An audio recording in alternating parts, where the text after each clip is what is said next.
has been amazing in helping and working with us, and we're truly appreciative. Along with DC Fire and Rescue, just extraordinary taking the lead. Prince William Fire and Rescue. In Maryland, the Montgomery Fire and Rescue. Prince George's Fire and Rescue. Charles County Fire and Rescue. Baltimore Fire, Baltimore Police. Anne Arundel Fire Department, Maryland State Police, Maryland Natural Resource Police, MPD, DCFD, and from the federal side, the U.S. Coast Guard, U.S. Army, U.S. Air Force, FBI, Secret Service, Customs and Border Patrol, Park Police, DOD, Naval District Washington, American Medical Response, and yes, the U.S. Department of Labor. All of those have been amazing partners and are one of the reasons why that this investigation continues to progress the way we want it to. As I said, we did family briefings last night, and today there are over 100 family members that are now in the area receiving briefings, and as part of a legislative requirement, receiving family assistance. They have been briefed by the medical examiner, the fire chief, NTSB chairman, and myself, along with the family assistant unit from PSA Airlines. In regard to NTSB staff, all staff are now on scene that have been requested, and I want to point out one specific staff member because we're doing a joint NTSB and DOD investigation.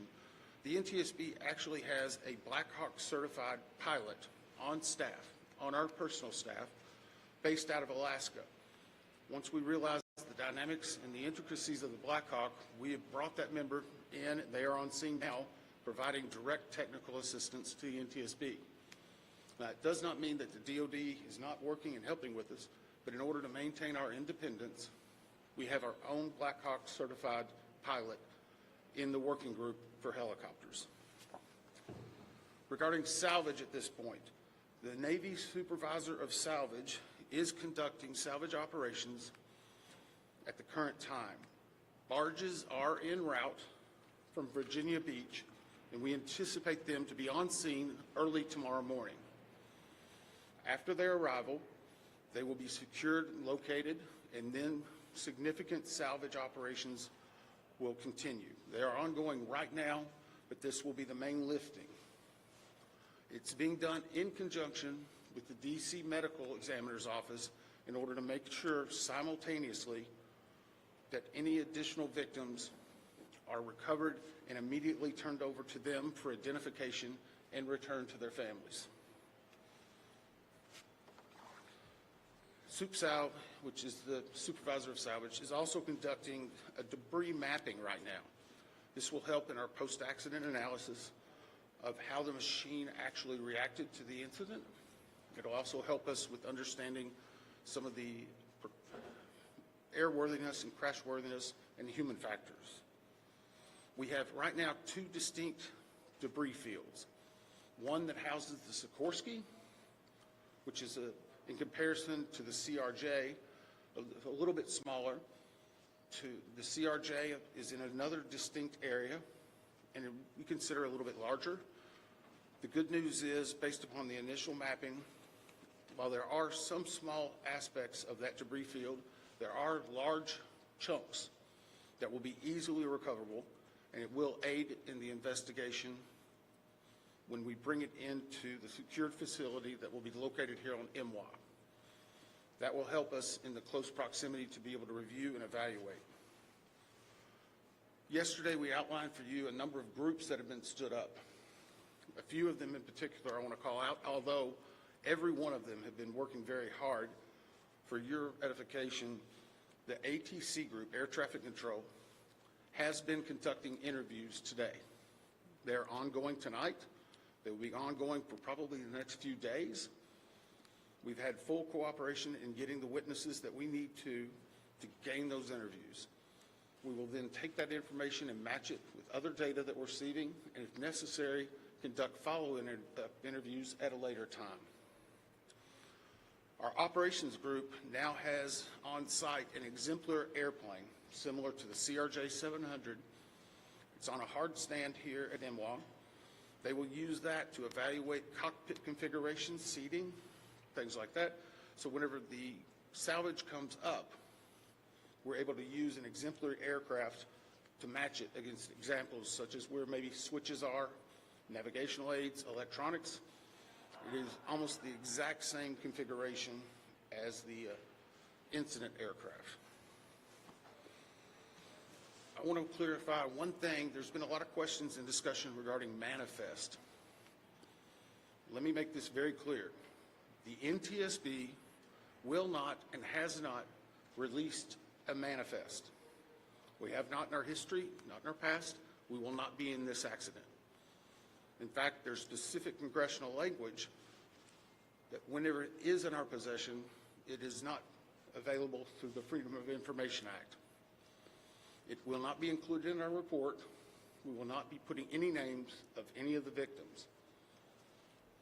Any release of that information will come from other individuals or groups.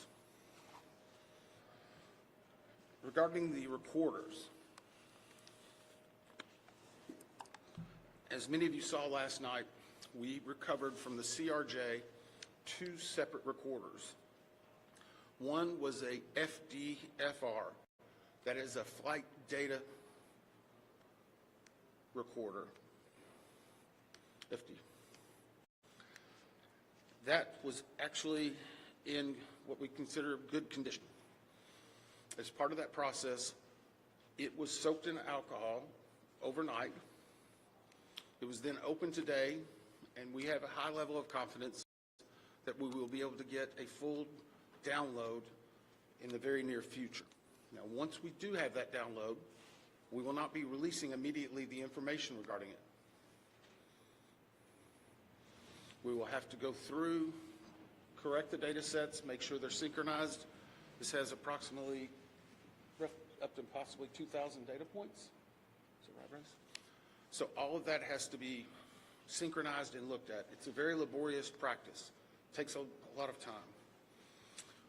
Regarding the CRJ's cockpit voice recorder, once it was recovered and opened, we found that it had water intrusion. That is not uncommon. It is not an unusual event for us to receive a recorder with water intrusion. We deal with that all the time. Our recorder division is one of the best in the country, in the world actually, and we have recorders sent everywhere, so there's a step. The CVR was soaked overnight in ionized water, at which point the team put the CVR into a vacuum oven in order to extract moisture. They are still checking electrical connections to determine if they're ready to try a download. It is one step of many steps that we will take in order to get that data, but we have a very high level of confidence that we will have it. We just have to work through a number of steps. Lastly, on recorders, the Sikorsky, where the CRJ has 2 separate recorders, the Sikorsky has a combined cockpit voice recorder and digital flight data receipt recorder. It's in one box. I can report to you now, we have recovered the Sikorsky black box. It is safely at the NTSB headquarters. It will begin an evaluation, just as the other 2 recorders did last night, to determine when and how to take action. I can tell you from a visual inspection, we saw no exterior damage that would indicate that it was compromised at this time. So we have a high level of confidence that we will be able to have a full extraction from that as well. Those are some of the significant updates we have right now. Obviously, we'll be doing some more in the essence of time and making sure our team gets back. I think we're going to be able to take maybe 4 or 5 questions. I'll call on you and I'll repeat it. So we'll try to play that game a little bit, please. Right here. Thank you very much. Your name and outlet, please. Jonathan Kersley from Channel 9 Australia. Captain Sully Sullivan was one of the heroes of the incident on the Hudson, said that he said we absolutely should be reviewing airspace, not just here but other places, when there's a complex mix of traffic. Is he right? Is there time for a permanent shift in DC and across the country to keep airspace safe and separate between military and civilian air? So the question for those watching, is it this time now for us to possibly deconflict or change some of the airspace where military aircraft operate with commercial aircraft. I can't give you a definitive answer on that. What I can say is in this incident, it should not have happened. We have in aviation what's called a Swiss cheese approach, wherein if something fails, a backup should catch it. Multiple layers of redundancy. It's been a very long time since we've had a major aviation incident in the United States, and that's the reason why it's one of the safest forms of transportation in the country. But the only way they do that is by investigating what happens now and then making recommendations in the future. Again, the NTSB has done 100,000 aviation investigations. We've issued 15,000 recommendations. Over 84% have been accepted. Once this investigative report comes out, we will be advocating probably for years for changes that need to be made, but we'll not speculate on what needs to be done until we have the facts. Todd, is there anything obvious? Hey, I'll call on people. Sorry. Dave Jefferson from Reuters. Can you talk about how long you think it will take to recover the debris, how long you plan to be on site, and have you got any early data yet off the ATC tapes? I think that was 3 or 4 together. How long the debris will take, how long we'll be on site, and have we gotten any information off of the air traffic control tapes. The debris, we are hopeful once the mapping is done that it will be done in what I will call quick order. And I can make no guarantees of that because first and foremost, we need to make every effort and to make sure we're recovering every one of the people that perished in this accident. We'll have some cranes that'll be coming up, and once that happens, you'll see a lot more activity, and we'll be moving that in, but I don't want to give you a definitive time. I would say it will start in earnest probably on Sunday, and it will go through next week, and some of that's contingent upon weather and other things. Regarding the ATC tapes, we've received a lot of different information on ATC, and so I'm going to I'm just going to preempt it. Off-the-shelf software programs are not always as accurate as the data we specifically get from NTSB, from the black boxes. All of that are factors that come into our investigation. So we will not speculate about ATC tapes that you may have heard and seen online or snippets. We are getting the full cooperation that we need to be able to make an accurate assessment and to make sure what we are saying is factual and that it will help and aid in the entire investigation. Todd, Cooper from Channel 7 in Boston. Is there anything glaring from the videos that we've all seen that will tell you that the pilot in the Black Hawk helicopter made a mistake? The question is, based on the videos, have we drawn any conclusions? We have not. We know that there was a significant incident in which the 2 aircraft collided, a pretty significant fireball. If you will recall, even after the first day, we only had maybe 1 or 2 grainy images that were coming out. We're seeing more and more at this time. So we're still collecting data, but we are not going to opine until we see a lot of other things in there. A couple more? 2 more. Yes, sir. Keep on speaking with CNN. How critical is it to interview the controller in the tower pad? And how concerning is it to you, the reports that that controller was working 2 positions at the same time? So the question was, how critical are the air traffic control interviews and basically staffing? So air traffic control interviews are critical. That's the reason why there's a process in place. That began immediately after the accident. It was preservation of that evidence. It was immediately taking down notes, getting logs, all that information. We will go back and look at any air traffic controller that was involved in this.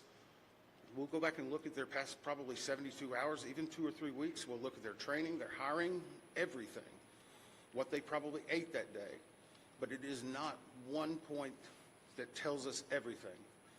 It's layered into a lot of other information that's very critical. Regarding staffing, the FAA has had a very robust plan in looking at staffing. Obviously, we'll be looking at not only staffing that day, but progressively staffing. How many people, what job functions they were doing. Were they being combined? Were they not? What was the weather outside? What was the number of landings? I recall back during COVID, 1 runway was being used. Runway 1, that was the only one. 33, as traffic came back, started being opened up. So we would look at changes in traffic patterns construction at the airport, all of that. It all paints a very big picture. Who are you? Sorry. Sorry, Leah with APD. Have investigators interviewed air traffic controllers at this point? The question is, have we interviewed air traffic controllers? Yes. I think I started with, Were they working at the time? sorry. They were working at the time. I'm sorry, clarification. Was it an air traffic controller that was working at the time of the accident? Yes. Yes. Now, I'm not going to speculate. Sorry. Nope, sorry. I'm not going to speculate. The next question is, was there 1, 2, 3? I don't have the answer for that right now. I know that the controller that was working at the time has been interviewed, and his interviews are ongoing throughout the day. Yes, ma'am. Last one.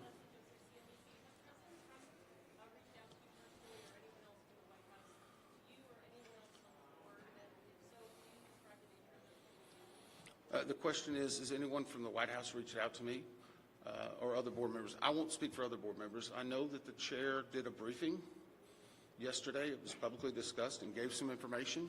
I have not received any contact. I'm going to go back to something we talked about earlier. The NTSB is an independent bipartisan board. 58 years as the gold standard. Our job is to find the facts. But more importantly, our job is to make sure this tragedy doesn't happen again, regardless of what anyone may be saying. Our investigators never want to see this happen again, and I never want to have to go back and brief another set of family like that. Thank you. Thank you very much. Thank you very much.